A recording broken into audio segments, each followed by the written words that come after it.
तो जा तो रहा था ये ज्ञान प्राप्त करने के लिए कपिल मुनि के आश्रम में, लेकिन यहीं रास्ते में ही महाराज भरत जी ने उन्हें ज्ञान दिया। और आया तो पालकी में चल के था, क्योंकि ज्ञान प्राप्त करने जा रहा है और मैं राजा हूं, तो काम क्रोध मद लोभ इनकी पालकी में ये जीव ही रघुगण बना हुआ है। लेकिन जब असली ज्ञान प्राप्त होता है तो अहंकार समाप्त हो जाता है। ज्ञान का मतलब क्या? ज्ञान मान जह एकहु नाहि, जहां अहंकार की बत्ती ना उसको कहते हैं ज्ञान। समाप्त हो जाए पूरी तरह से। तो भरत जी महाराज का चरित्र हुआ। आगे षष्ठी के विस्तार में दक्ष के 11,000 बेटे हुए और ये 11,000 नारद जी ने विरक्त कर दिए। जब ये नारद जी से मिले तो नारद जी ने उनसे पूछा कि तुम मोक्ष चाहते हो या बंधन? तो उन्होंने कहा महाराज बंधन कोई नहीं चाहता। अच्छा, बंधन कोई चाहता है क्या? आप भी नहीं चाहते बंधन?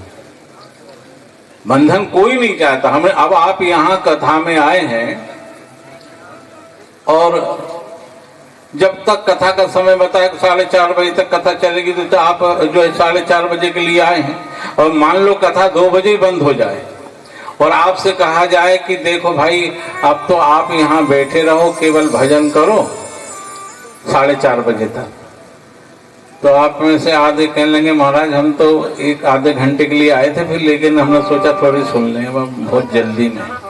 बंधन ही वैसे चाहे आप 4:30 नहीं 6:30 बजे तक बैठे रहेंगे, लेकिन अगर कोई ने बंधन डाल दिया कि नहीं आपको बैठना ही पड़ेगा, रहना ही पड़ेगा यहाँ इतने समय तक, नहीं रहेंगे। बंधन कोई नहीं चाहता। तो ये सब 10,000 इन्होंने कह दिया कि हम बंधन नहीं चाहते। तो नारद जी ने कहा बंधन नहीं चाहते हो तो भजन करो। सबको विरक्त बना दिया। फिर 1,000 पुत्र उत्पन्न किए दक्ष ने। वो भी 1,000 जब नारद जी से मिले तो नारद जी ने कहा कि तुम बंधन चाहते हो या मोक्ष? उन्होंने कह दिया महाराज बंधन नहीं चाहते। तो बोले तुम्हारे 10,000 भाई जो कर रहे हैं वो काम करो। 11,000 बेटे जब विरक्त हो गए तो दक्ष को बड़ा गुस्सा आया नारद के ऊपर कि देखो मेरे 11,000 बेटे इसने असमय में बाबा बना दिए। नारद जी जब आए तो दक्ष क्रोध में आकर के नारद जी को डांटने लगे। बोले तूने मेरे 11,000 बेटे जो है वो विरक्त कर दी असमय में। मैं तुझे श्राप देता हूं, एक गौ दोहन से अधिक तेरे ठहरने का कोई स्थान नहीं होगा। जितनी देर में आप एक गाय का दूध दोहन करते हैं इससे अधिक नारद जी नहीं ठहर सकते। श्राप दे दिया दक्ष ने उन्हें।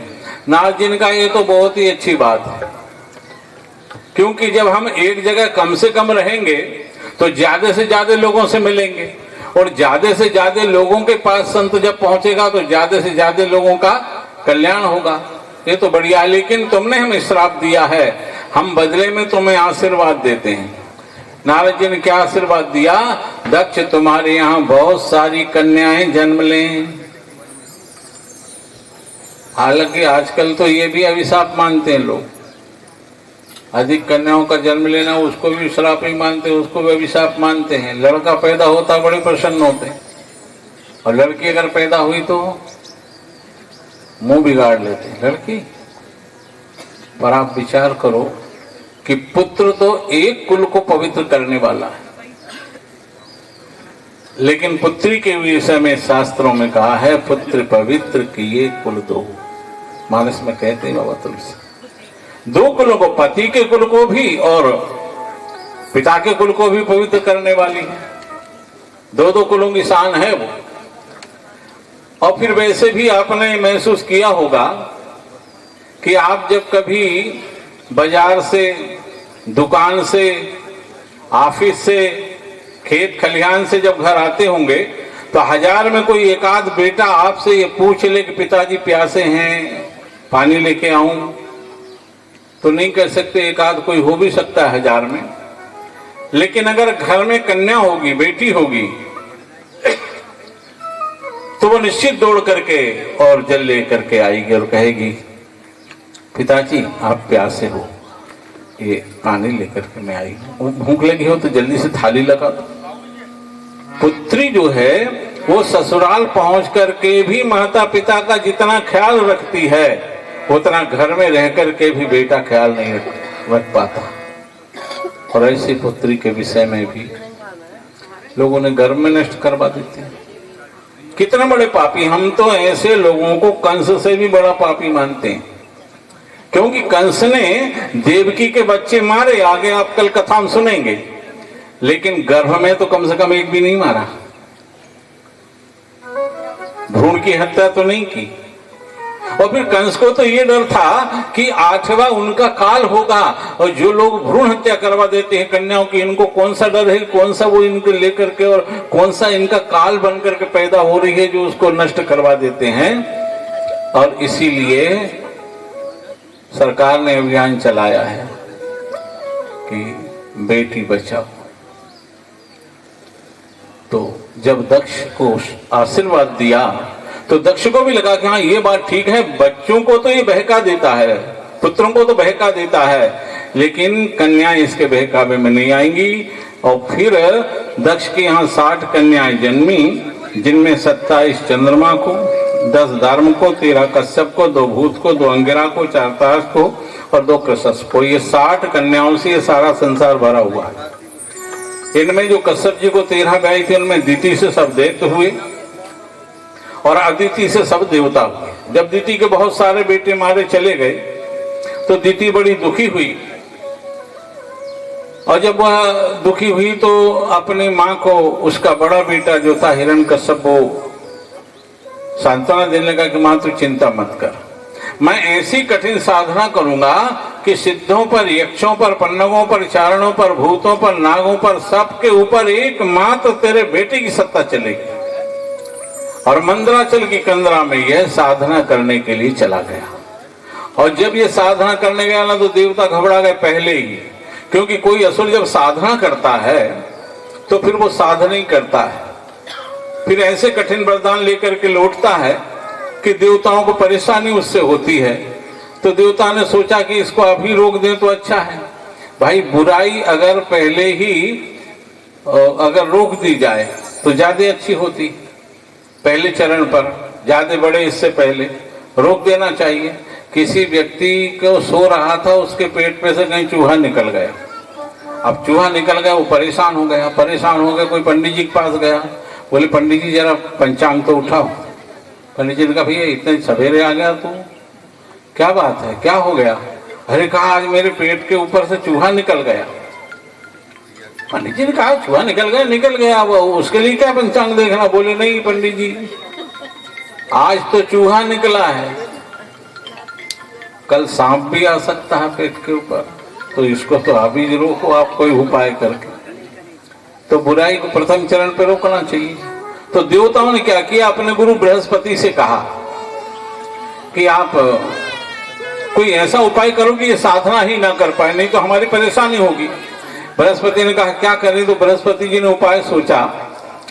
इन्होंने एक तोते का रूप लिया और तोते का रूप लेकर के बृहस्पति जी जहां ये साधना करने पहुंचा था वहां तोता बन करके नारायण नारायण नारायण नारायण ऐसा उच्चारण करने लगे। अब ये नारायण का विरोधी था।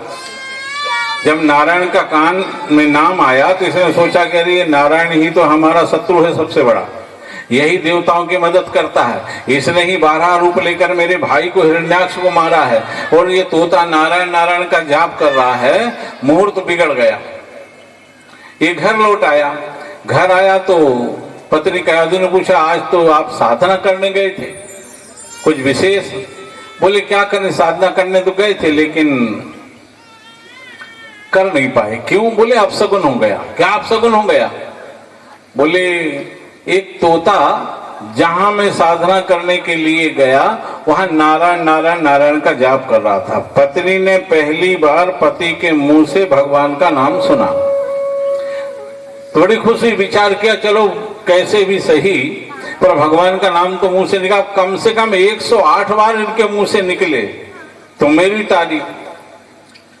देखो पत्नी अगर समझदार हो ना तो नरक में पड़े हुए पति को भी वैकुंठ में खींच सकती है, इतनी उसमें ताकत होती है, समझदार हो। इसीलिए पतिव्रता स्त्री के लिए एकनाथ जी ने तो भगवान से अजीब प्रार्थना की। एकनाथ जी भगवान से कहते, बोले महाराज आप भले ही मुझे हिरण्यकश्यप बना देना। भगवान ने कहा तेरा दिमाग खराब हो गया क्या? हिरण्यकश्यप कोई अच्छा आदमी था क्या? तो हिरण्यकश्यप बनना चाहते? बोले मेरी बात तो सुनो, आप भले ही मुझे मेघनाद बना देना। तुझे हो क्या गया है? मेघनाद कोई अच्छा था क्या? आप चाहे मुझे भले ही दुर्योधन बना देना। अरे तेरी बुद्धि मारी चली गई। बोले मेरी बात तो पूरी होने दो अभी। आप भले ही मुझे हिरण्यकश्यप बना देना, लेकिन पत्नी कयाधु दे देना, फिर चिंता की बात नहीं। आप भले ही मुझे मेघनाद बना देना, लेकिन पत्नी सुलोचना दे देना।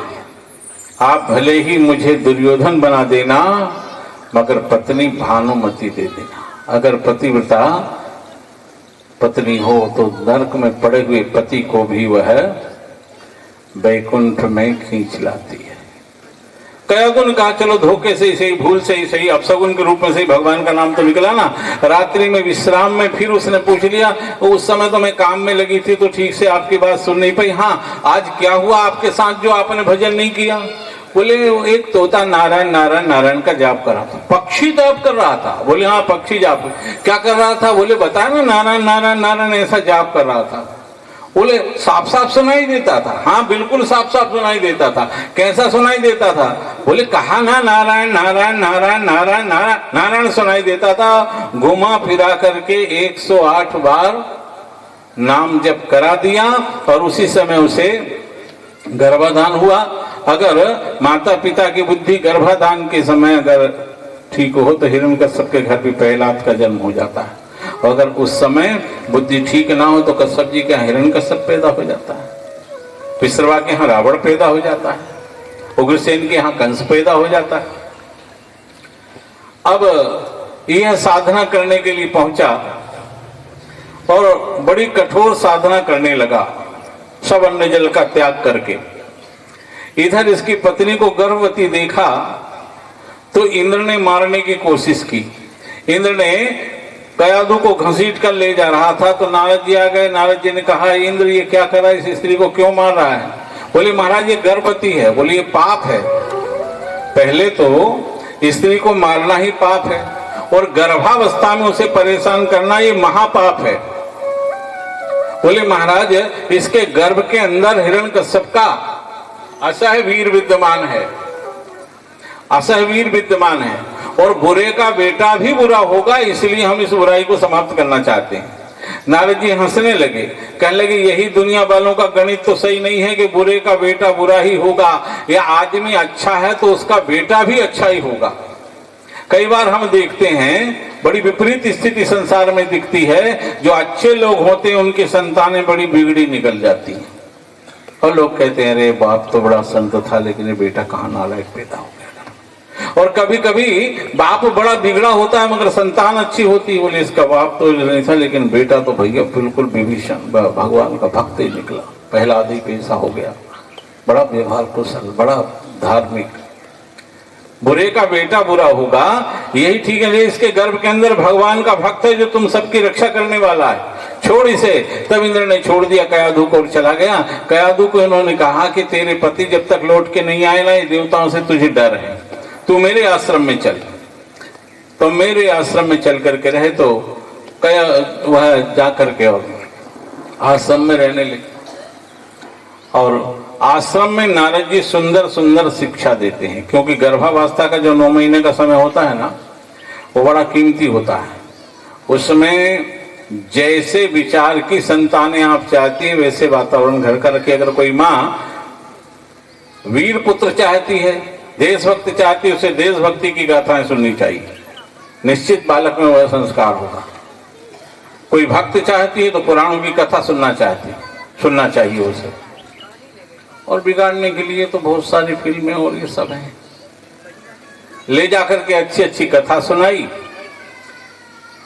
बालक को गर्भ में ही ज्ञान हो गया। इधर हिरण्यकश्यप का तेज तपस्या से इतना बड़ा कि देवता जलने लगे, स्वर्ग में आंच लगने लगी। फिर भागे भगवान के पास, कहा महाराज हिरण्यकश्यप का तप हमको ठहरने नहीं देता, कुछ करिए। भगवान ने ब्रह्मा जी से कहा कि जाओ उसको वरदान दे करके मुक्त करो। ब्रह्मा जी इसको वरदान देने आए, और वरदान देने आए तो कहा कि वरम ब्रूहि, वरदान मांगो। क्या श्रेष्ठ क्या चाहते हो? ये अमर होना चाहता था। और अमर होने का मतलब क्या है?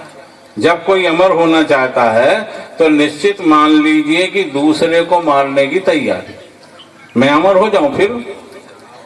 तो इसने कहा अमर का, ब्रह्मा जी ने कहा हमारे पास नहीं अमरता, द्विपरार्थ की आयु के बाद हमको ही मरना पड़ता है, तो हम जो चीज हमारे पास नहीं वो तुझे कहां से दे सकते हैं? हाँ, इससे हट के कुछ मांग ले। तो इसने बड़ा होशियार था, इसने कहा कि मौत तो दे सकते हैं ना आप। बोले मौत तो हम बिना मांगे भी दे देते हैं, वो तो बिना तपस्या के भी हो जाती है। बोले नहीं, मेरी मृत्यु तो हो मगर जैसा मैं चाहूं वैसी हो। कैसी मृत्यु चाहता है? यदि 10 में वर्दोत्तमा भूति सृष्टि भूमत्तु मानव भून प्रभु, तुम्हारी बनाई सृष्टि से मेरी मौत ना हो। ब्रह्मा जी ने भगवान को याद किया, बोले महाराज आपने हमको पहुंचा तो दिया यहाँ, लेकिन ये हमारी सृष्टि से मरना नहीं चाहता। भगवान ने कहा तुम तो वरदान दे दो, तुम्हारी सृष्टि से नहीं मरेगा तो मेरी सृष्टि से मरेगा। और फिर सृष्टि तुम्हारी है कहाँ? अरे भाई, ये तो लोगों को भ्रम हो गया कि सृष्टि ब्रह्मा की है। पृथ्वी ने जो स्तुति रामचरितमानस में आप पढ़ते हैं गाई है, उसमें सृष्टि का निर्माता किसको बताया? उसमें तो ब्रह्मा भी सम्मिलित था। ये सृष्टि उपाई त्रिविध बनाई, संग सहाय न दूजा। तो सृष्टि तो मेरी है, तेरी सृष्टि से नहीं मरेगा, मेरी से मरेगा, दे दो वरदान। वरदान दे दिया, भैया नहीं मरेगा हमारी सृष्टि से। फिर ठहरिए महाराज, ना मेरी मृत्यु तो हो, ना दिन में हो ना रात में हो, ना भीतर हो ना बाहर हो, ना धरती पे हो ना आकाश में हो, ना अस्त्र से हो ना शस्त्र से हो, ना मृतक से हो ना जीवित से हो। सब वरदान ब्रह्मा ने दे दिए। ना मनुष्य हो ना जानवर से हो। कहते फिर एक वरदान इसने ऐसा मांगा कि ब्रह्मा जी फिर चकरा गए। मेरी मृत्यु तो हो मगर 12 महीने में कोई महीने में नहीं हो। ब्रह्मा जी ने भगवान से पूछा महाराज अब क्या करें? ये 12 महीने में कोई महीने में मरना नहीं चाहता। भगवान ने कहा अधिक मास में मारे। भाई अधिक मास तो 12 महीने से हट करके है ना। ये हिरण्यकश्यप है पाप, और पाप अगर 12 महीने में समाप्त नहीं होना तो अधिक मास में अच्छा दान करिए, पुण्य करिए, कथा श्रवण करिए, तीर्थों में स्नान करिए और पाप को समाप्त करिए। वरदान दे के ब्रह्मा अंतर ध्यान हुए। ये बड़ा खुश हुआ कि मैंने बुद्धि के देवता की बुद्धि ही बदल दी। अब बताओ, मैं दिन में नहीं मरूंगा, रात में नहीं मरूंगा, ब्रह्मा की सृष्टि से नहीं मरूंगा, बाहर नहीं, भीतर नहीं, धरती आकाश कहीं एक जगह मेरी मृत्यु होनी नहीं, अस्त्र से नहीं, शस्त्र से नहीं, मृतक से नहीं, जीवित से नहीं, मनुष्य से नहीं, जानवर से नहीं, तो क्या मैं मरूंगा क्या? अब इसने अपने आप को अमर मान लिया और जब लौटा तो बड़े उपद्रव मचाए। जितने भी भगवान के मंदिर थे ना सब नष्ट। कोई भजन नहीं करेगा। ये भजन करने से देवताओं को ताकत मिलती है। ना कोई ब्राह्मण भोजन, ना कोई भजन, ना कोई यज्ञ, सब जो है इसने बंद करा दिए, त्राही त्राही मचा दी और एकमात्र सबका अधीश्वर बन करके शासन करने लगा। सिद्धों का, यक्षों का, पन्नवों का, चारणों का, भूतों का, नागों का, सबका ईश्वर बन गया है। मैं ईश्वर, कोई ईश्वर नहीं है दूसरा, मेरे से बड़ा कोई नहीं है। सब काम उसने बंद करा दिए। घबरा गए। इसके राज्य में, पृथ्वी में अन्न बोना नहीं पड़ता था। ये अतिशोक्ति मत समझना, भागवत में ऐसा वर्णन है। अकष्ट पश्चात 87 सप्तदीपति में ही तथा काम दिदादोसु नानाश्चर्य पदम नमा। बगर बोए जो है अन्न देती थी पृथ्वी इसके राज्य में, समुद्र रत्न देता था। और ऐसी त्राही त्राही मचाई और देवता बेचारे भागे।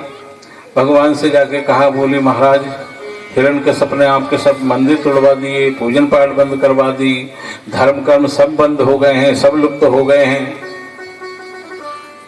भगवान ने कहा मुझे पता है, मालूम है तो आप इसे मारते क्यों नहीं? भगवान ने कहा मारेंगे। कब? बोले जब ये हमारे भक्त को सताएगा तब। तो देवताओं ने कहा मन में कि हम भक्त नहीं है क्या? अरे हम भी तो आपके भक्त हैं। तो भगवान ने भी मनी मन उत्तर दे, तुम भक्त तो हो लेकिन मौसमी भक्त हो, मौसम के। जब कोई तकलीफ हुई तो भगवान को याद कर लिया, दूर हो गई, भूल गए। मौसम मौसम के ऐसे लोग धंधे नहीं करते, ऐसे हम लोग मौसम मौसम की भक्ति भी करने लगे, पर मौसमी भक्ति से भगवान प्रसन्न नहीं होते। केवल जब मेरे भक्त को सताएगा, बोले कौन सा भक्त? बोले जो एकदम मेरे ऊपर ही विश्वास रखने वाला हो। ऐसा भक्त कहाँ आएगा? बोले इसके घर में इसका बेटा बन के आएगा, और जब ये अपने बेटे का विरोध करेगा उस समय मैं इसको मार दूंगा। तो सब देवता प्रार्थना करते हैं, हे भगवान जल्दी से हिरण्यकश्यप के घर बेटा हो जाए। एक दिन तो उसकी पत्नी को ही मार डालने के लिए तुले थे, और अब प्रार्थना कर रहे जल्दी बेटा हो जाए। बेटा हो भी गया, जिसका नाम था प्रहलाद। बचपन से ही भक्ति का रंग था। जीव मात्र के प्रति दया का भाव, कोई किसी जीव को सताए ना तो वह बड़ा दुखी होता रहे, उससे क्यों परेशान कर रहे हो, तो बेचारा वैसे ही अपनी योनि में भोग रहा। हिरण्यकश्यप ने देखा कि ये हमारे घर में कहाँ पैदा हो गया, यहाँ तो रात दिन मार काट वाला ही मामला चलता है, और ये बड़ी दया दिखाता है। जब थोड़ा बड़े हुए प्रहलाद जी, 5 वर्ष के हुए, तो शुंड और अमर्क जो दैत्यों के गुरु थे उनके पास पढ़ने पहुंचाया आसुरी शाला कि इसे जाके आसुरी ज्ञान दो। अब आसुरी ज्ञान जब वह देते हैं तो प्रहलाद जी को वो रुचता नहीं है। प्रहलाद वो ज्ञान को इधर से सुन करके इधर से निकाल देते हैं, अच्छा नहीं लगता उनको वह ज्ञान, अनसुनी कर देते हैं। भगवान ने 2 कान इसीलिए शायद दिए हैं कि बेकार की बात हो तो इधर से सुनो और इधर से बाहर करो, और काम की बात हो तो दोनों कान से सुनो और हृदय में धारण करो। लेकिन हम लोग उल्टे हैं, काम की बात हो तो इधर से सुन के इधर से निकल जाती है, और बेकार की बात, अभी कहीं का हल्ला हो जाए ना, सबके कान में सुनो सुनो, इधर क्या हो गया, सबका ध्यान उधर चला गया।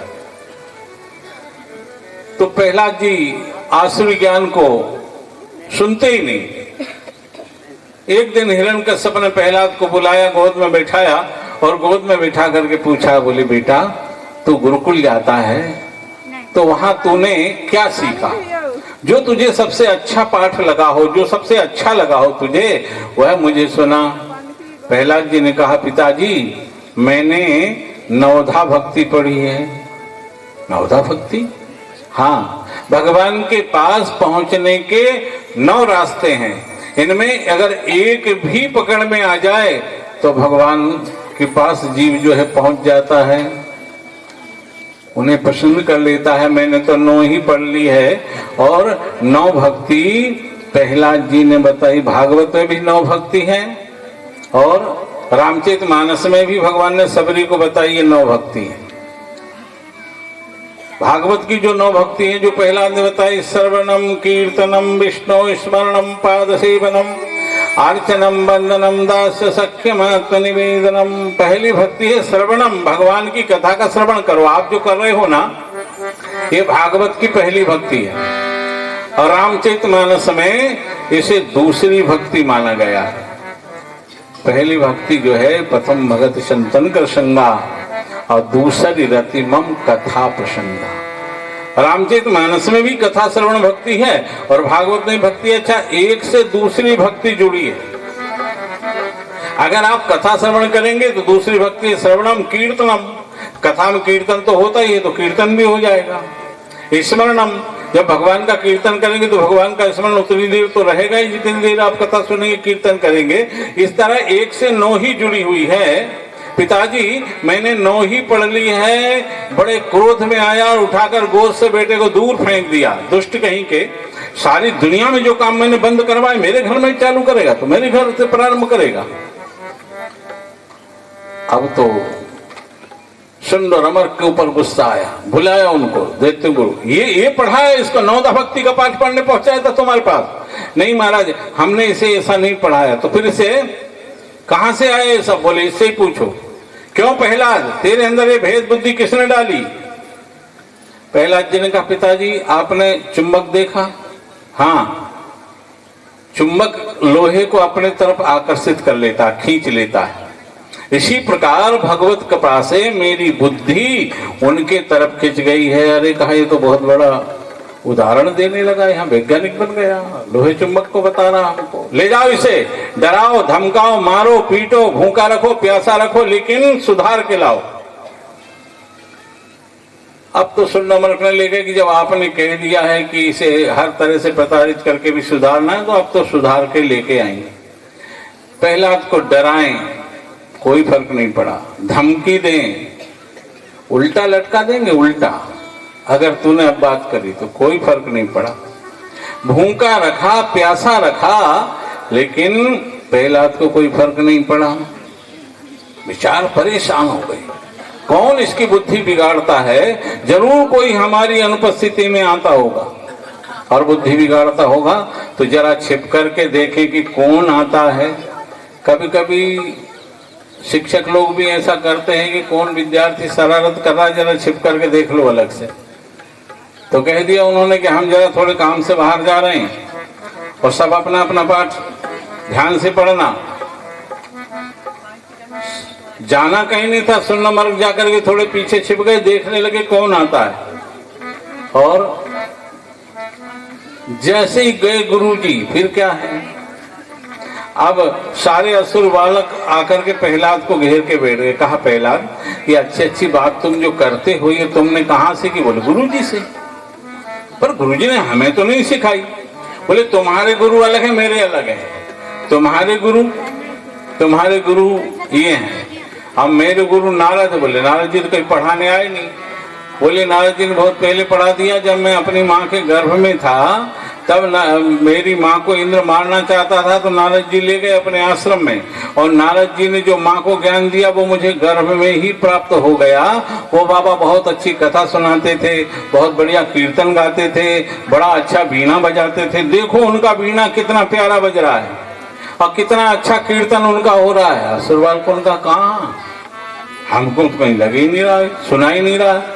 तुम्हें नहीं सुनाई दे रहा, पर मुझे तो सुनाई दे रहा है, कीर्तन हो रहा है, वीणा भी बज रहा है। तो सबने कहा कि हमें तो नहीं सुनाई दे रहा है, तुम ही बताओ कि कौन सा कीर्तन हो रहा है, कैसा कीर्तन हो रहा है। प्रहलाद जी ने कहा एक शर्त है, हम बताएंगे तो, लेकिन जब हम कीर्तन गाएंगे तो आप सबको दोहराना पड़ेगा। सबने कहा गुरुजी तो है नहीं, दोहराने में कोई डर की बात? हाँ दोहराएंगे ना हम। और फिर प्रहलाद जी ने कीर्तन प्रारंभ किया, सब असुर बालकों ने दोहराना प्रारंभ किया। श्रीमन नारायण नारायण हरि हरि, श्रीमन नारायण नारायण हरि हरि, श्रीमन नारायण नारायण हरि हरि, श्रीमन नारायण नारायण हरि हरि। हमारे बीच में पत्रकार संघ के अध्यक्ष आदरणीय बड़े भैया प्रमोद पगारी जी पधारे हैं, उनसे अनुरोध है कि आकर के गुरु जी का पूजन कर लें। आदरणीय प्रमोद भैया पगारी जी, उनके साथ में सुनील भैया भी हैं, आकर के गुरु जी का पूजन कर लें।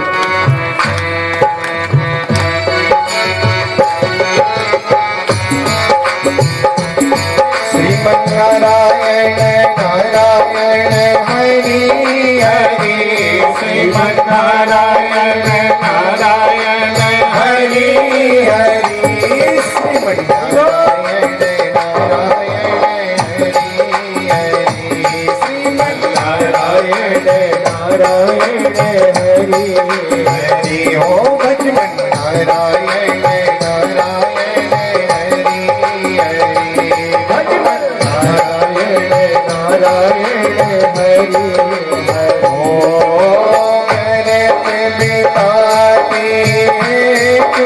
जीवन करत बिताजो है जो जीवन मुख में तेरे में पड़ी पड़ी, नारायण नारायण हरि हरि, हरि बोल मेरी रसना घड़ी है।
लक्ष्मी नारायण नारायण नारायण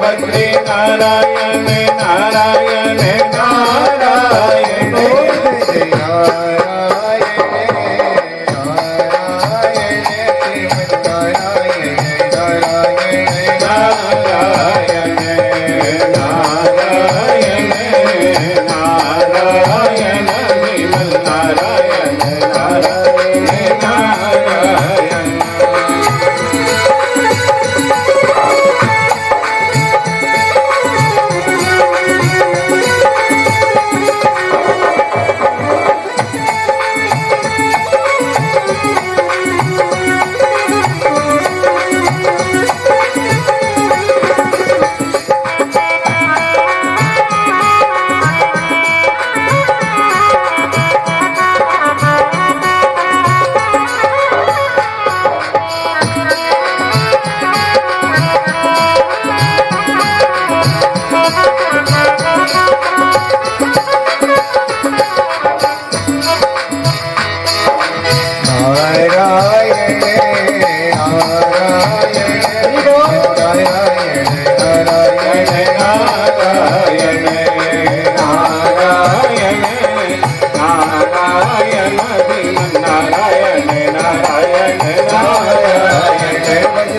नारायण नारायण भजमन नारायण नारायण नारायण भजमन नारायण नारायण नारायण नारायण नारायण श्रीमन नारायण नारायण नारायण नारायण नारायण नारायण नारायण नारायण करुणामयी कृपामयी मेरी दयामयी राधे करुणामयी कृपामयी मेरी दयामयी राधे करुणामयी कृपामयी मेरी दयामयी राधे करुणामयी कृपामयी मेरी दयामयी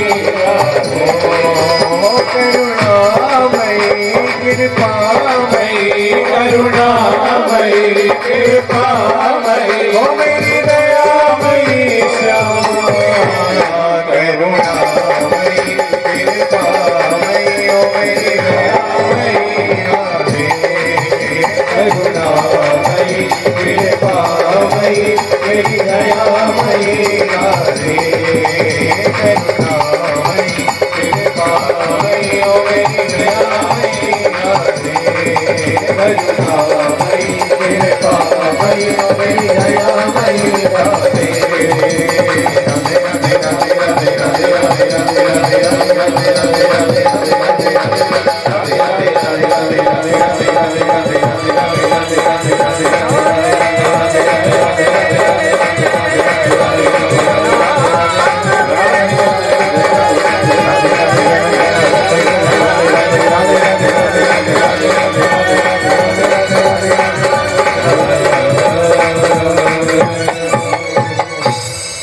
जब कीर्तन पहला दिन प्रारंभ कराया तो सारे असुर बालक उसमें नाचने लगे। सुंदर अमरक ने देखा तो वो बंद करवाने के लिए आए, लेकिन भाव ऐसा था, कीर्तन का प्रभाव ऐसा था कि वो भी नाचने लगे। धारा ही ऐसी थी। और फिर अगर तेज धारा का बहाव हो ना तो अच्छे अच्छे तैरने वाले भी उसमें बह जाते हैं। फिर वह चाहे नदी की धारा हो और चाहे वह भक्ति की धारा हो, उसकी धारा में बह जाते हैं। सबरी जहां राम का जप करती थी ना, वहां के पत्ते भी अगर टकराते थे आपस में तो उनसे राम नाम की ध्वनि निकलती थी। पक्षी अगर चहचहाते थे तो उनसे भी राम राम राम राम का स्वर जो है गूंजता था। ये भक्ति की धारा का प्रभाव।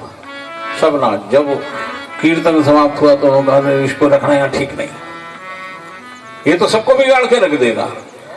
और फिर लेकर के हिरण्यकश्यप को सौंप दिया, महाराज आपके बेटे को हम नहीं पढ़ा सकते, ये सबसे कीर्तन कराता है, सबको बिगाड़ देगा।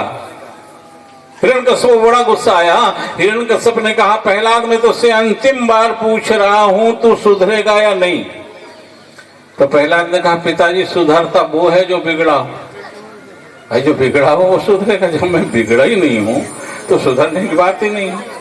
नहीं मानेगा। जल्लाद उसका जाओ ले जाओ, इसको फेंक दो पहाड़ से, मर जाए, इसका मुंह नहीं दिखना चाहिए दोबारा। ले गए पहाड़ के शिखर के ऊपर, कहा देख ले बेटा इतनी गहरी खाई है, पता भी नहीं चलेगा तेरा। प्रहलाद ने झांक करके देखा तो सचमुच खाई तो बड़ी गहरी है, लेकिन दो हाथ वाले फेंकने के लिए आए हैं, पटकने के लिए आए हैं, गिराने के लिए आए हैं, तो 1000 हाथ वाला परमात्मा पहले से संभालने के लिए खड़ा। सहस्र शीर का फुरुखा सहस्राक्षा। और जब 1000 हाथ वाला संभालने वाला हो तो 2 हाथ वाले की ताकत नहीं है, वो आपको पटक दे। वैसे भी कहते हैं भक्ति मार्ग में पतन नहीं होता, ज्ञान मार्ग में योग मार्ग में पतन हो सकता है, पर भक्ति मार्ग में पतन नहीं है, क्योंकि भक्ति की सारी जवाबदारी भगवान की होती है। जल्लाद आए उससे पहले ही प्रहलाद जी आ गए और वही कीर्तन प्रारंभ कर दिया अपना। हिरण्यकश्यप ने कहा प्रहलाद, तो तुरंत आ गए। हाँ पिताजी। कहा क्यों रे, तुझे तो पटकने के लिए पहुंचा था पर्वत शिखर पे। बोले हाँ। पटका नहीं, पटक दिया था, फिर तू मरा नहीं। प्रहलाद जी ने हंस के कहा अगर मर जाता तो आपके पास तक कैसे आता। भाई जिंदा हूं तभी तो आया हूं ना, मरा कोई आता है। दूसरा मौका दिया उन्हें कि आप इसको ले जाओ समुद्र में डाल दो। बांध करके समुद्र में पटका गया, लेकिन तारने वाला अगर परमात्मा है तो कौन की ताकत है जो डुबा सके। कहते भगवान ने कछुआ बन के पीठ पर ला करके और छोड़ दिया बाहर किनारे पर, पीठ पे बैठा कर। दूसरा प्रयोग बेकार गया। 1000 हाथी के बल वाले हाथी को बुलवाया और महावस्य का कुचलवा दो सबके बीच में। प्रहलाद को बांध के पटक दिया और हाथी जब आया और जैसे हाथी ने अपना पांव ऊंचा किया, कहते हैं भगवान ने सुदर्शन चक्र छोड़ दिया रक्षा के लिए, जो अग्नि का पिंड बन करके हाथी के पांव में चिपक गया। अब बताओ पांव में अंगारा चिपकेगा तो पांव ऊपर रहेगा कि नीचे जाएगा। हाथी चिंगाड़ मारता हुआ, जो देख रहे थे तमाशा उनके बीच कितने ही कांटे निकाल दिए हाथी रूपी कांटे से भगवान। वो प्रयोग भी बेकार गया, परेशान हो गया। चलो कोई बात नहीं, मैं इसे सांपों से डसवाऊंगा। बड़े बड़े भुजंग के बीच में प्रहलाद को पटक दिया, लेकिन प्रहलाद जिस सांप को हाथ लगाए वो सीधा भगवान के पास। वो प्रयोग भी बेकार हुआ। मैं इसे जहर पिलाऊंगा। कयादू से कहा अपने बेटे को जहर पिलाओ। कयादू ने कहा कि कैसी बात कर रहे आप, मैं माँ हूं और माँ के विषय में कहा गया है कुपुत्रो जायेत क्वचिदपि कुमाता न भवति। पुत्र चाहे कुपुत्र हो जाए पर माता कुमाता नहीं होती। अब संसार में एक आध कोई अपवाद माँ के नाम पे निकल जाए वो अलग बात है, लेकिन माँ माँ होती है। नहीं नहीं, तुम्हारी अर्धांगिनी है, पतिव्रता है ना, मेरा आदेश है। अब देखो स्त्री के सामने उस समय बड़ी मुसीबत होती है जब उसे ये निर्णय लेना पड़े कि वो पति के साथ में रहे या बेटे के साथ रहे। एक को 9 महीने गर्भ में रखती है और दूसरे के साथ 7 भावर अग्नि प्रदक्षिणा करके जीवन भर सेवा करने की शपथ खा के आती है। लेकिन ये भारतीय नारी का गौरव का इतिहास है, वह पुत्र को छोड़कर के पति के पीछे खड़ी हो जाती है। कयादू के हाथ में वह पात्र विषैला विष का थमा दिया गया। कयादू ने प्रहलाद को बुलाया, प्रहलाद गोद में आ गए। कहा बेटा ये देख रहा है। अरे कहा माँ मैं भी सोच रहा था भूख लगी है, पर तुम कितना मुझे समझती हो, तुमने पहले ही दूध का प्याला भर रखा है, अरे पगले, ये दूध का प्याला नहीं है। जिस माँ की गोद में बैठ करके तू रोज दूध पीता था उसके हाथ से, आज उसी माँ की गोद में बैठकर उसी के हाथ से तुझे जहर पिलाया जाएगा। प्रहलाद ने कहा, हो ही नहीं सकता, कोई माँ अपने बेटे को जहर देती है क्या? मेरा तो मानना है कि पहले तो माँ जहर दे नहीं सकती, और कोई परिधि पराधीनता स्वीकार कर माँ ने अगर जहर दिया भी, पर माँ का सच्चा आशीर्वाद अगर बेटे के ऊपर है तो माँ के हाथ का दिया हुआ जहर भी बेटे के लिए अमृत बन जाएगा। प्याला खुद छुड़ा लिया और चढ़ा लिया, एक चक्कर भी नहीं आया और पचा लिया, क्योंकि गरल सुधा। भगवत कृपा जब होती है ना तो गरल जहर भी अमृत का काम करता है। हिरण्यकश्यप क्यों गया? क्यों प्रहलाद, तुझे कुछ हो नहीं रहा है? प्रहलाद ने कहा, पिताजी अभी तो कुछ नहीं हो रहा है, चक्कर कर आएंगे ना तो मैं आपको बता दूंगा। कहाँ का चक्कर? ये सारे संसार के चक्कर तब तक हैं जब तक आप भगवान से दूर हैं, और जब परमात्मा का जीव हो जाता है ना तो जगत के सारे चक्कर स्वतः ही समाप्त हो जाते हैं। उसको बड़ा लगा कि देखो मैंने इसके लिए कितने उपाय किए, लेकिन ये मरा नहीं। कहते हैं तभी उसकी बहन आ गई होलिका, और होलिका ने कहा, भैया बड़े परेशान लग रहे। कहा, परेशान का, ये तेरा जो भतीजा है ना, ये कोई जन्म का शत्रु मेरे घर में पैदा हुआ है। मैंने इसे मारने के लिए इतने प्रयोग किए, सब निष्फल हुए। क्या प्रयोग किया? अरे कहा, पहाड़ से पटकवाया, समुद्र डुबवाया, हाथी से कुचलवाया, सर्पों से डसवाया, जहर पिलाया, मगर मार नहीं पाया। तो होलिका ने कहा, तुमने मुझको क्यों नहीं बुलाया? प्रहलाद जी ने कहा, हुआ जी एक प्रयोग अपना भी हो ले। पिताजी के चले ही रहे, एक अपना भी हो जाए। अरे बेटा, मेरे प्रयोग से तू नहीं बचेगा, क्योंकि मेरे को वरदान में अग्नि में जलती नहीं हूं, और मैं तुझे जला के राख कर दूंगी। बोले, अब ये तो अग्नि में जाने पर ही पता चलेगा किसके पास क्या वरदान है। अच्छा, तू इतनी बार बच गया ना तो तेरे को घमंड बढ़ गया है। लोगों से कहा, लगाओ तो जरा लकड़ियों का ढेर, लकड़ियों का ढेर लग गया। होलिका प्रहलाद को गोद में लेकर अपना वो जो चीर था, जो इसे दिया था ये अग्नि में नहीं जलने देगा, उसे लेकर प्रहलाद को गोद में लेकर के और बैठ गई, और लोगों से कहा कि जैसे मैं कहूं कि आग लगा दो तो आग लगा देना। लोगों ने कहा, बुआ जी इशारा भर कर देना, सब आग लगाने वाले हैं। अच्छा, संसार में आग लगाने वालों की कमी है क्या? आग बुझाने वालों की कमी है, आग लगाने वाले की कमी नहीं है। सरोवर के किनारे खड़ी इमारत में लगी आग, चारों तरफ मच गई भागम भाग। सबने वह किया जिसकी जहां तक थी पहुंच। तो एक चिड़िया ने भी सरोवर के पानी से भरी अपनी चोंच आग पे डालने लगी, चोंच से पानी भर के। पास में बैठा हुआ बंदर बोला कि ये चिड़िया, तेरी चोंच के पानी से आग तो क्या, आग का बुझ नहीं पाएगा शोला। चिड़िया ने कहा, जानती हूं, अपनी चोंच की औकात भी पहचानती हूं, पर यह भी जानती हूं कि जब इस इमारत के जलने का इतिहास लिखा जाएगा, जब इस इमारत के जलने का इतिहास लिखा जाएगा, तो मेरा नाम आग लगाने वालों में नहीं, आग बुझाने वालों में आएगा। आग लगाने वालों तो बहुत है। जैसी होलिका ने कहा आग लगा दो, चारों तरफ से जो है आग लग गई, ज्वाला गगन चूमने लगी, और भगवान ने जो 49 प्रकार की वायु है ना, जो लंका दहन के समय चले, मरुत 49, हम सांस लेते हैं एक प्रकार की वायु है, ऐसी 49 जो सब प्रकार की वायु चलाई कि ऐसी कुछ वायु चली कि वो चीर जो इसने ओढ़ा था वो प्रहलाद पे आ गया और होलिका जलने लगी। अब जलने लगी, चिल्लाई रहे, दौड़ो रे, बचाओ रे, आग बुझाओ रे।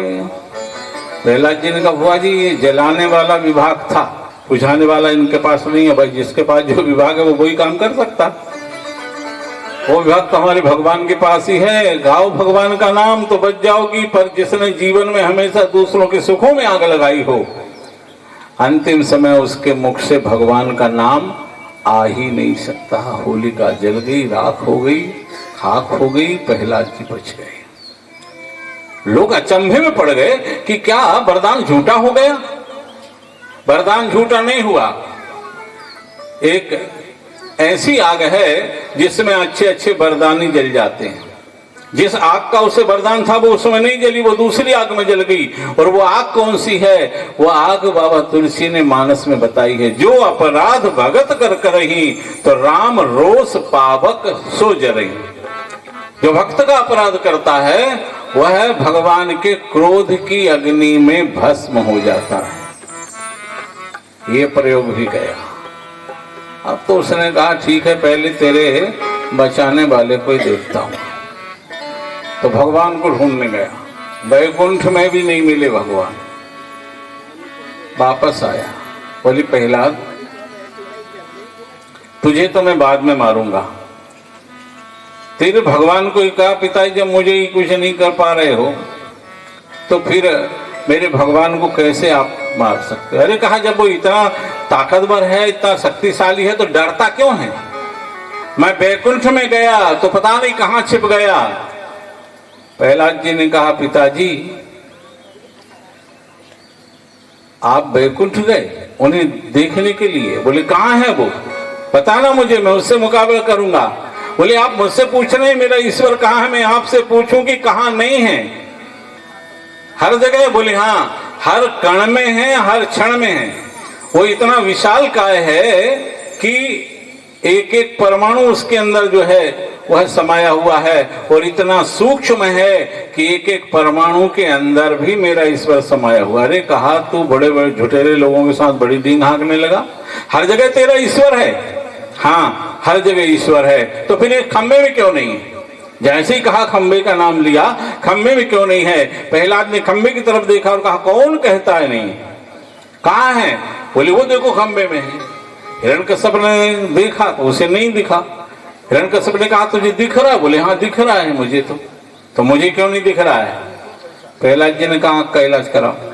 भाई एक आदमी को दिखे, दूसरे को नहीं दिखे, जिसकी आंख खराब, जिसको नहीं दिखे उसकी भगवान तो है लेकिन दिखता क्यों नहीं है? घट में है सूझे नहीं लानत, ऐसी जिंद तुलसी या संसार को भयो मोतिया बिंद। पाप का मोतिया बिंद जब आंखों में आ जाता है, वो जाला पड़ जाता है तो फिर दिखना बंद हो जाता है, जब तक कोई योग्य नेत्र चिकित्सक से उसका उपचार न करा लिया जाए। लेकिन होना डॉक्टर आंख वाली, और किसी से भी आपने छेड़ करवा दी, थोड़ी बहुत ज्योति है वो भी चली जाए। क्या होता है भागवत सुनने से, क्या होता है मंदिर जाने से, क्या होता है तीर्थ नहाने से? ये क्या क्यों वालों के चक्कर में कहीं पड़ गए तो फिर सब चला जाएगा। जो थोड़ी बहुत है आस्था वो भी समाप्त हो जाएगी। बड़ा गुस्सा आया उसे, और उसने बड़े जोर का प्रहार वो खंबे के ऊपर किया, और खंबे से नरसिंह रूप लेकर के भगवान प्रकट हो गए। बोलिए नरसिंह भगवान की जय। हिरण्यकश्यप ने कहा कि अरे तब तो मैं कहूँ मेरे लड़के का दिमाग कौन खराब कर रहा, ये मेरे घर में ही छिपा। अच्छा उसने यही माना कि ये खंबे में रहता होगा, इसमें से निकल के दिमाग बिगाड़ करके बेटे का फिर छिप जाता होगा। अब आप विचार करो कि खंबे में भगवान थे क्या?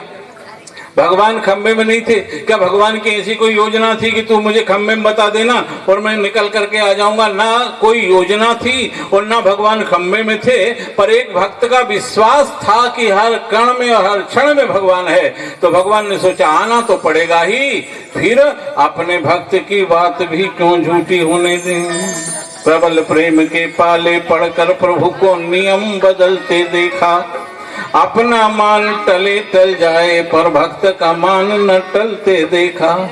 जिनकी एक कृपा दृष्टि से सकल विश्व को पलते देखा, उसको गोकुल की गलियों में छाछ के लिए मचलते देखा। प्रबल प्रेम के पाले पढ़कर प्रभु को नियम बदलते देखा। ये प्रेम था, एक विश्वास था भक्त का। और फिर भगवान ने नरसिंह रूप लेकर के हिरण्यकश्यप को पकड़ा, इसने तलवार निकाली, छुड़ा के भगवान ने फेंक दी, द्वार के ऊपर जाकर के पाल की अपनी लगाई और अपने गोदी में इसको लिटाया। अब ये ब्रह्मा को कोसने लगा, रे ब्रह्मा तेरे सब वरदान झूठे। भगवान ने कहा क्यों ब्रह्मा गाली दे रहा, लड़ाई तेरी मेरी है। अरे भाई तूने कहा था ब्रह्मा की सृष्टि से नहीं मरेगा, तो मेरी सृष्टि ब्रह्मा है, मैं थोड़ी ब्रह्मा की सृष्टि। तूने कहा था दिन ना रात, ये शाम का समय सायंकाल का, बाहर ना भीतर ये दहली है, धरती ना आकाश मेरी गोदी है, अस्त्र ना शस्त्र मेरे नाखून हैं। और तूने कहा था ना कि ना मनुष्य मरूं न जानवर से मरूं, तो मस्तक है मेरा सिंह का और धड़ है मेरा नर का। आधे आधे कोई बात तो नहीं थी ना। अच्छा, सोचा जरूर होगा उसने, जरा सा चूक गया मैं, बस एक चूक से ही तो आदमी मात खा जाता है उससे। और भगवान ने अपने नाखून से इसके पेट को चीर दिया, जो ज्योति निकली वो भगवान के मुख में प्रविष्ट हो गई। बोलिए नरसिंह भगवान की जय। तो इस तरह नरसिंह रूप लेकर के भगवान ने हिरण्यकश्यप को मार करके प्रहलाद के जीवन का कष्ट, भक्ति मार्ग की बाधा को दूर किया। अब नरसिंह अवतार के इस प्रसंग पर ही आज की कथा का विश्राम है। कल यहाँ से आगे हम कथा प्रसंग सुनेंगे। कल की कथा में गजर ग्रह का प्रसंग, समुद्र मंथन का प्रसंग, कल ही भगवान बलि के यहाँ जाकर के 3 पग पृथ्वी लेंगे, तो वामन अवतार का प्रसंग। वैसे हमने बताया था कि आज वामन अवतार हो जाएगा, लेकिन कथा का कुछ ऐसा है कि कहाँ जाके रुके, कहाँ विश्राम हो, कभी कभी विषय बढ़ जाते हैं। तो कल वामन अवतार भी होगा, कल भगवान श्री राम का प्राकट्य भी, और कल ही भगवान श्री कृष्ण का प्राकट्य होगा। माने कल हम जन्माष्टमी का उत्सव मनाएंगे। ये हिंदुस्तान का गौरव है कि हिंद में प्रतिवर्ष आती है नवमी राम की, और राम का सुमिरन करा जाती है नवमी राम की। हर साल रामनवमी आती है, हर साल यहाँ जन्माष्टमी आती है। अगर ये रामनवमी और जन्माष्टमी ना आई होती तो पाश्चात्य संस्कृति में पता नहीं हम लोग कहाँ बह गए होते। तो और कथा का तो ये गौरव है कि हर कथा में रामनवमी आती है और हर कथा में जन्माष्टमी आती है। इसलिए कल जन्माष्टमी का उत्सव भी हम जो है मनाएंगे यहाँ भगवान श्री कृष्ण का सुंदर झांकी के साथ में यह उत्सव होगा। और आप सभी भगवान के जन्म दिवस में जा रहे हैं, इस तैयारी से सभी माताएं सभी आएंगे अधिकाधिक संख्या में। आज यहीं पर कथा का विश्राम। बोलिए श्री कृष्ण चंद्र भगवान की श्री वृंदावन बिहारी लाल की जय।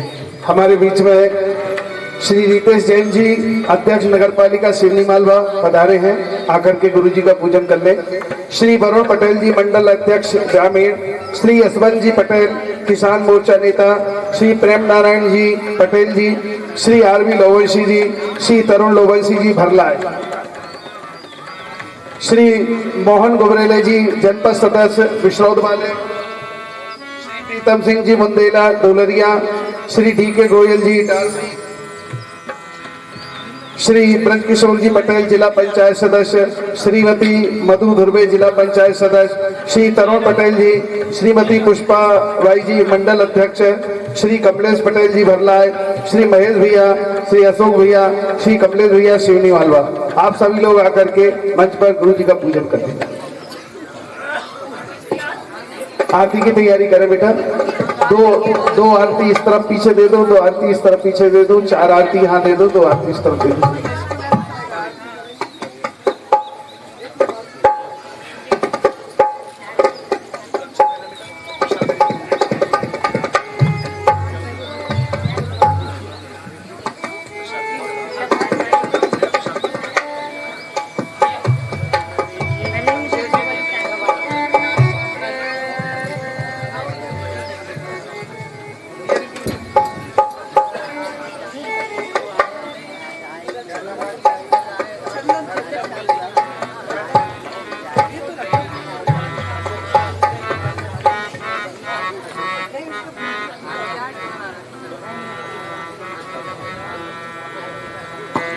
सुधीर भैया से अनुरोध है कृपया मंच पे आ जाए। एक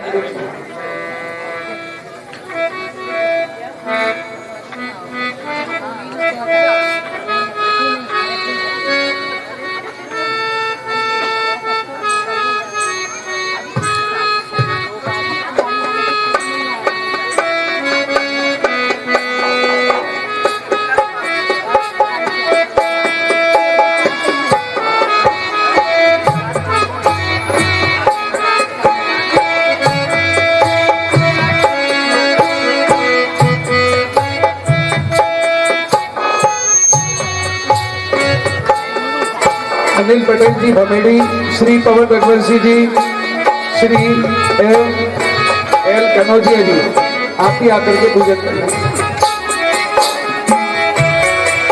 मनीष लोवंशी जी,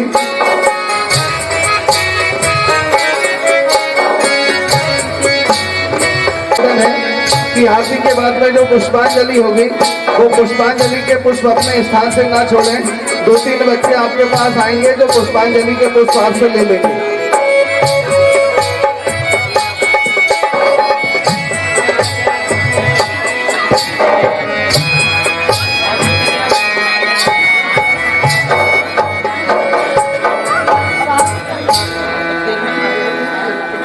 इस तरफ पीछे महिला मंडल में बेटा। हाँ।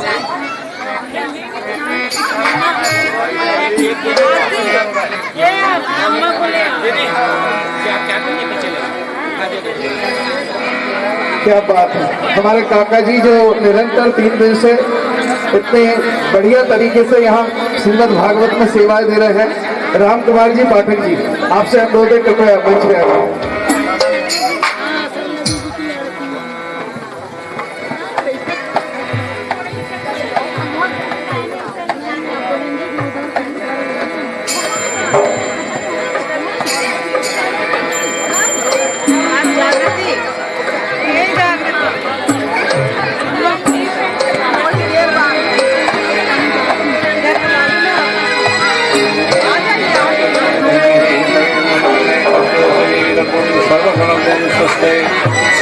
आत्मसनि प्रजासनि लोक शनि अग्नि प्रजा बहुला में करो तन्नो पयोरितो अस्मासु दत्त। ओ श्री बांके बिहारी तेरी आरती गाओ, बांके बिहारी तेरी आरती गाओ, श्याम सुंदर तेरी आरती गाओ, श्याम सुंदर तेरी आरती गाओ, आरती गाओ प्यारे तुमको मनाओ, आरती गाओ प्यारे तुमको मनाओ, तुमको मनाओ प्यारे तुमको रिझाओ, तुमको मनाओ प्यारे तुमको रिझाओ, श्याम सुंदर तेरी आरती गाओ, श्याम सुंदर तेरी आरती गाओ, मोरे मुकुट प्यारे शीश पे सोए, मोरे मुकुट प्यारे शीश पे सोए, और प्यारी बरसी मेरो मन मोहे, प्यारी बरसी मेरो मन मोहे, देख छवि बलिहारी में जाओ, देख छवि बलिहारी में जाओ, श्री बांके बिहारी तेरी आरती गाओ, बांके बिहारी तेरी आरती गाओ, तेरे मोसे निकली गंगा प्यारी, तेरे मोसे निकली गंगा प्यारी, जिसने सारी दुनिया तारी, जिसने सारी दुनिया तारी, मैं उनके चरणों से दर्शन पाऊं, उनके चरणों से दर्शन पाऊं, श्री बांके बिहारी तेरी आरती गाओ, बांके बिहारी तेरी आरती गाओ, और नाथ अनाथ के नाथ आप हो, नाथ अनाथ के नाथ आप हो, दुख सुख जीवन प्यारे साथ आप हो,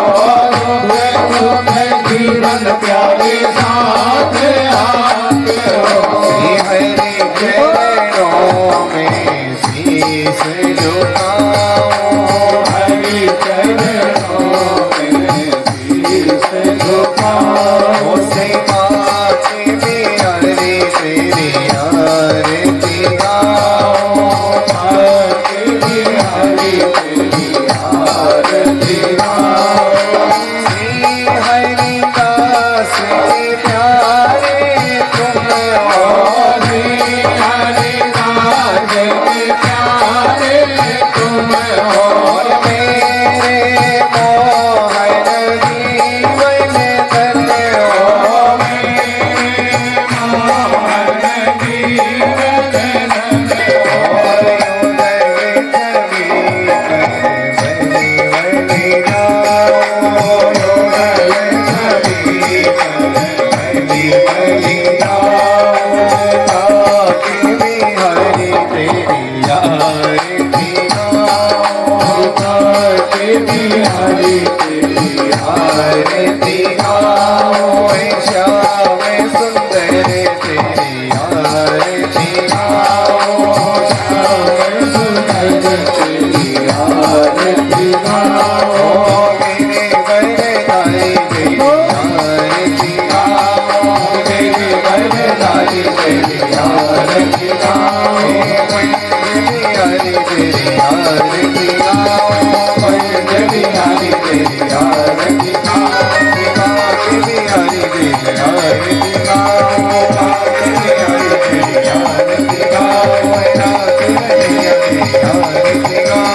नाथ मैया तेरी आरती गाओ नाथ मैया तेरी आरती गाओ बेगम मैया तेरी आरती गाओ बेगम मैया तेरी आरती गाओ ओम कर्पूर गौरम करुणावतारम संसार सारम बुद्धिन्द्रहारम सदा वसंतम हृदयारविंदे मम भवानी शैतं नमामि मंदारमाला कृतालकाय कपालमाला निशेखराय जगदम्बराय जगदम्बराय नमः शिवाय तमेव माता च पिता तमेव बन्धुः सखा तमेव विद्या तमेव सर्वं मम देवदेव ओम गुरुर्ब्रह्मा गुरुर्विष्णु गुरुर्देवो महेश्वरा गुरुर्साक्षात् परब्रह्म तस्मै श्री गुरुवे नमः जले सिद्धि गणम पश्चात् देवाभिवंदनम आत्माभिवंदनम मंत्र पुष्पांजलि हरि ओम ओम जगनेन विघ्नमय गन्ध देवास्तानि धर्माणि वत्मान्या सन्नादेराकं महिमानः सनन्ते पूर्वे साध्याः सन्ति देवाः ॐ नारायणाय प्रसीद सायिने नमो वयं वैश्रवणाय कुर्महे समे कामानि कामकामाय वयं कामेश्वरो वैश्रवणो ददातु कुबेराय वैश्रवणाय महाराज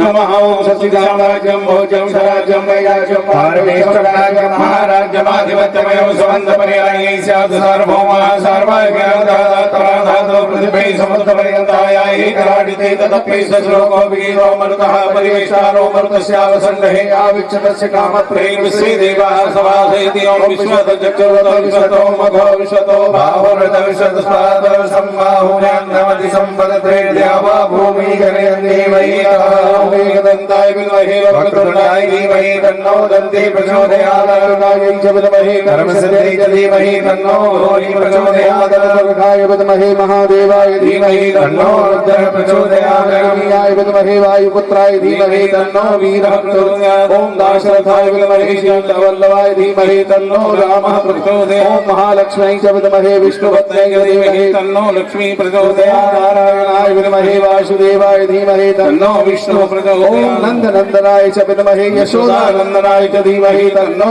कृष्णः प्रचोदयात् बकुल चंपक वाटलाब्जै कुन्नागरात करवील रसालस्मै बिल्व प्रवाल तुलसी दलमंजरी वेदांबोध्याम जगदीश्वर मय प्रसीदो नानासमन्धपुष्पाणि यथा कालो भवानी च पुष्पाञ्जलिर्मया दत्त ग्रहण परमेश्वर शान्ताय परिवाराय आयुधाय सशक्तिकाय शवानाय श्री भवानी शंकर महामातृ देवताभ्यो नमः श्री राधा कृष्ण देवताभ्यो नमः श्रीमद् भागवत महापुराण देवताभ्यो नमः मंत्र पुष्पांजलि समर्पयामि बोलिए श्री कृष्ण चंद्र भगवान की जय रावण बिहारी लाल की जय श्यावर रामचंद्र की जय उमापति महादेव की जय पवन सुत हनुमान की जय श्री जगदम्बे मैया की नर्मदा मैया की सत्य सनातन धर्म की जय गौ माता की मातु नर्मदे माता गंगे जटा संगरे नमो पार्वती पते हर हर महादेव जय जय श्री राधे जय जय श्री जय जय श्री राधे। सीताराम जय दीर्घानि व्रजरन्ति शतानि कन्नडः एकाकं सहस्रयोजने वदन्वानि तन्मसि। पुष्पांजलि के पुष्प वहां से छोड़े नहीं, सब लोग इकट्ठे कर लें। श्री राधे राधे राधे हरिओम राधे राधे राधे जपा करो कृष्ण नाम रस पिया प्यारे। राधे राधे जपा करो कृष्ण नाम रस पिया करो। राधे राधे जपा करो कृष्ण नाम रस पिया करो।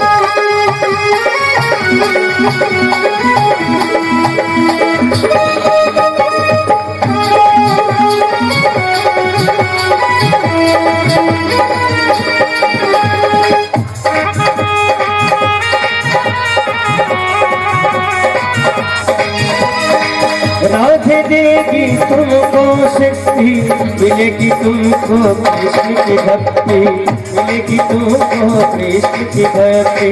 राधे देगी तुमको शक्ति, मिलेगी तुमको कृष्ण की भक्ति। कृपा दृष्टि माँ कृपा दृष्टि बरसाया करो, कृष्ण नाम रस पिया करो। राधे राधे जपा करो कृष्ण नाम रस पिया करो। राधे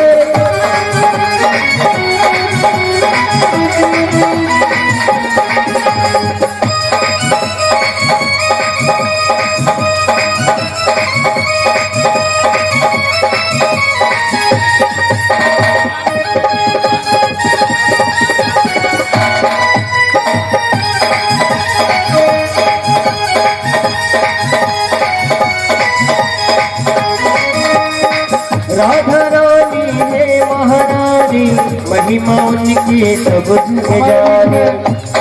श्री अन्नू पटेल जी डोलरिया, श्री उपेश सिंह जी, श्री करतार सिंह जी, श्री पन्नालाल जी डोलरिया, श्री तिवारी जी परिया, श्री हरि यादव जी ग्वारी, श्री माखन लाल जी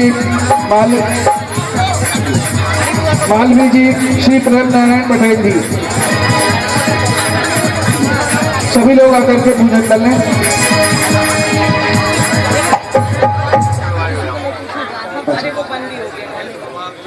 अच्छा, हाँ, बड़े हर्ष का विषय है कि शाम को यहाँ पर 8:30 बजे भजन का कार्यक्रम है और चिमानिया जी तीखड़ वाले इनकी भजन की प्रस्तुति होगी। तो आप सभी लोग अपने गृह कार्यों से निवृत्त होकर के और ठीक समय पर यहाँ कथा पंडाल में पधारें और कथा अमृत का पान करें और रात को भजन का आनंद लें।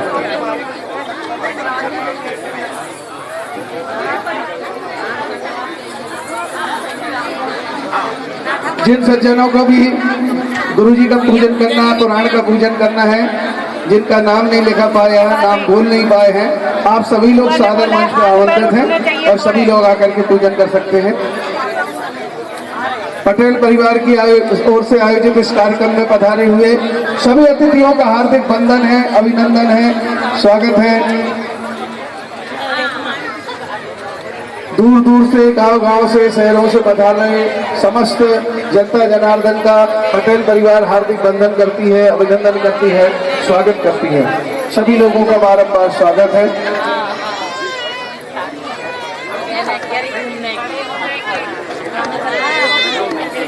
आज हमारे कथा में विशेष रूप से जो है वो निमसारिया होशंगाबाद क्षेत्र जो है, पूरे निमसारिया होशंगाबाद क्षेत्र से सभी लोग, भगवती भैया, राम गोपाल भैया, चंद्रगोपाल भैया, रंजन भैया, सभी लोग पूरे, मोहन भैया हमारे साकेत वाले, मोहन भैया विशोद वाले, पुरानी टीम पूरी इकट्ठी है। राम भैया वो दोनों साथ ही करें, क्या बात है।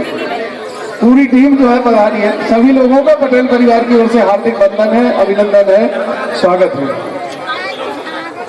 क्या सुना है कुछ गरबा जैसा लगा। हाँ, बड़ी बुआ बोल रही हाथ पैर नहीं उठ रहे हमारे। अच्छा और ये भी मेरे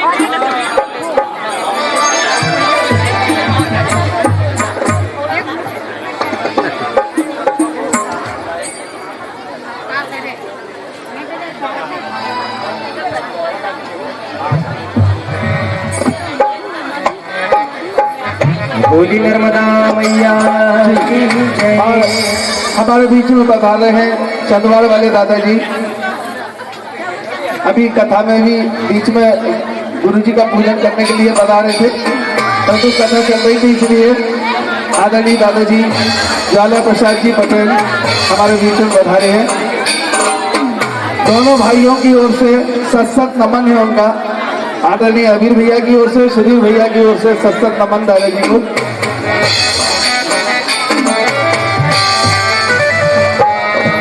बोली नर्मदा मैया की जय। बहुत ही सुंदर मां नर्मदा का भजन। मैया नर्मदा की जय बोलो, मैया नर्मदा की जय बोलो, नर्मदा की जय बोलो, नर्मदा की जय बोलो, मैया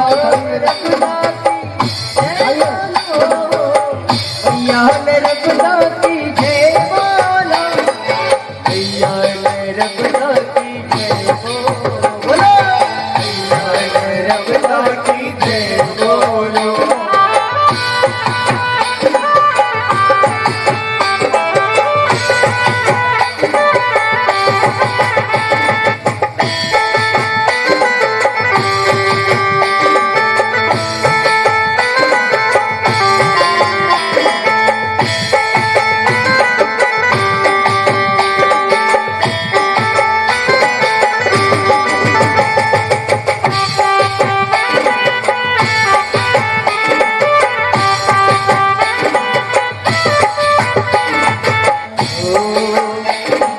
जगत की तारण हरि गोमाय, मैया नर्मदा की जय बोलो।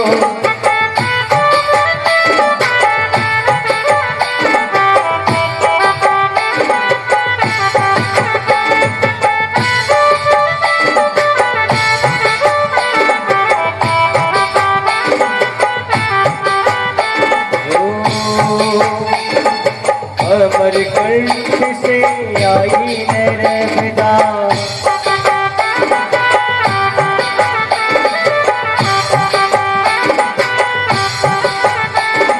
घाटन घाट पूजाई नर्मदा,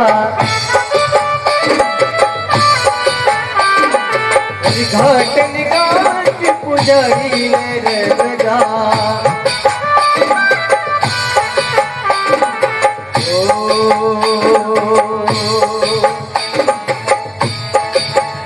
अस्सी गौरावली महारानी, गौरावली महारानी वो मैया नर्मदा की जय बोलो।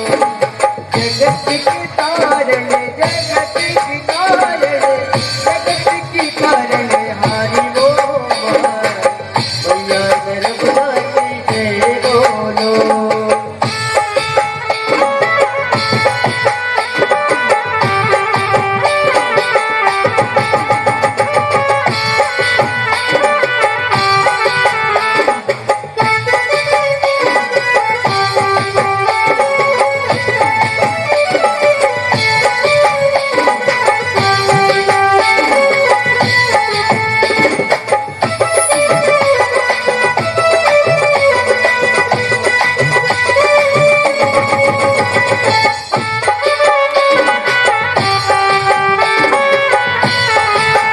जय जय माँ देवा माँ, जय जय माँ देवा माँ, जय जय माँ देवा माँ, जय जय माँ देवा माँ।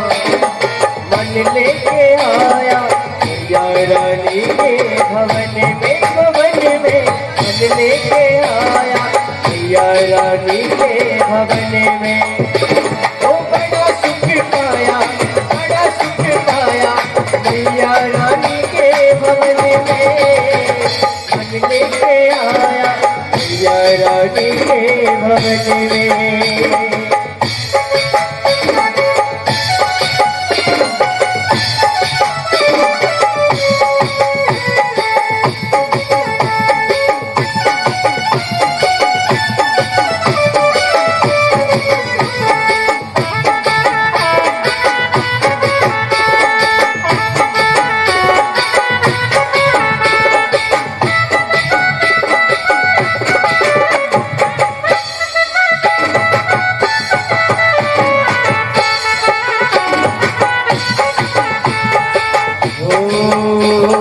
सांझ भई मंदिर में,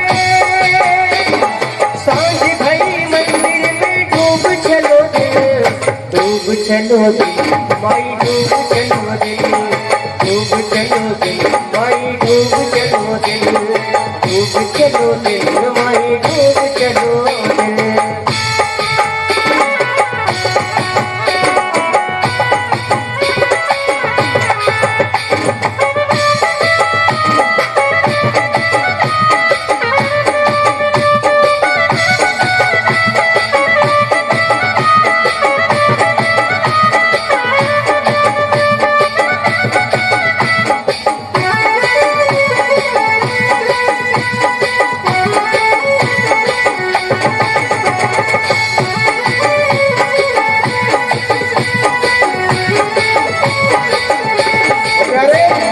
भैया रघुनाथ की जय बोलो, भैया रघुनाथ की जय बोलो, भैया रघुनाथ की जय बोलो, भैया रघुनाथ की जय बोलो, भैया रघुनाथ की जय बोलो, भैया रघुनाथ की जय बोलो, भैया रघुनाथ की जय बोलो, भैया रघुनाथ की जय बोलो, भैया नर्मदा की जय बोलो, भैया नर्मदा की जय बोलो, भैया नर्मदा की जय नर्मदे,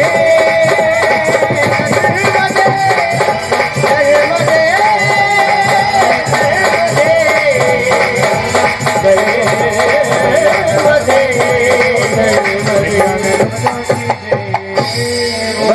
पार्वती पते हर हर महादेव, नर्मदे हरे। अरे एक बार बरसाओ भैया। हाँ ऐसा थोड़ी मतलब। हाँ, हाँ। अरे नहीं वो तो कटवा देंगे तुम मेरे कल। सरस माने में, सरस माने में। हाँ।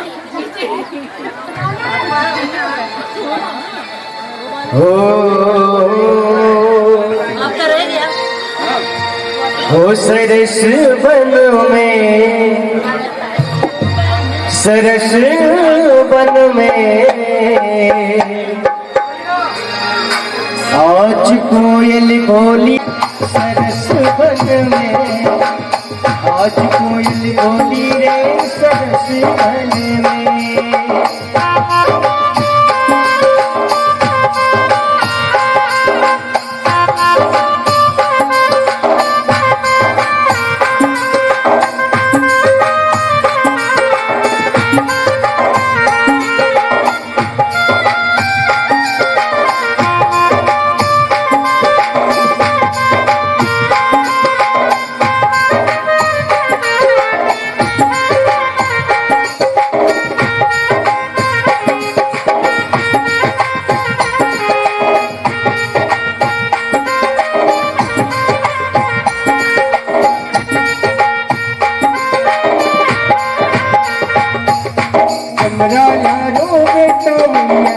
छत्र सुजान रे,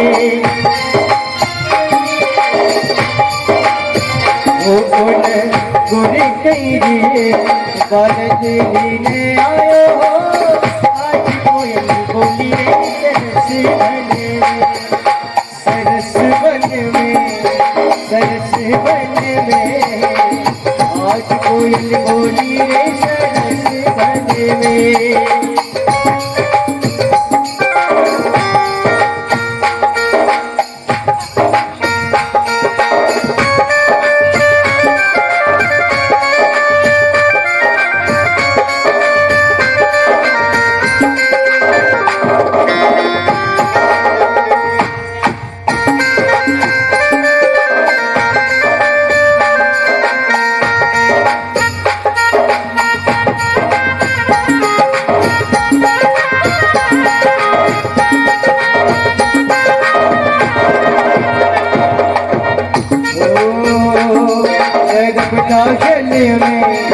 नरकता जल में कंकर कंकर शंकर है, नरकता जल में।